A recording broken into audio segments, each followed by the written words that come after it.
Let's transform your progressive house tracks from static to seismic with these essential break and build-up techniques. First, we'll dissect the breakdown. This is where you strip back the energy to create anticipation. Start by slowly filtering out high frequencies from your main synth or lead melody, and then gradually remove rhythmic elements like hi-hats and percussion. Think about creating space. Often, just a decaying reverb tail or a sustained pad can fill this void effectively.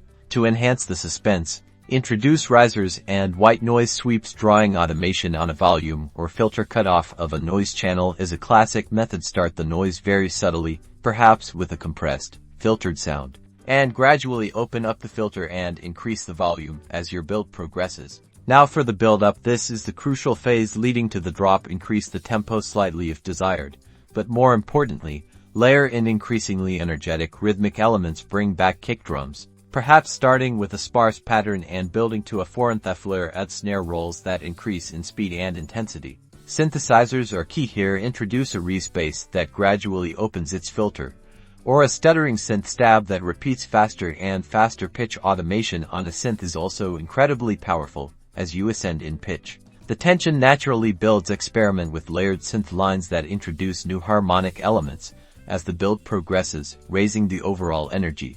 And finally, the moment of truth, the drop. After a carefully crafted build, the drop reintroduces the core elements of your track with maximum impact. Try a sudden cut of all elements before the drop hits, followed by the full bassline, kick, and lead melody. A well-placed vocal chop or a sharp FX hit can also punctuate the transition perfectly, leaving your listeners craving more.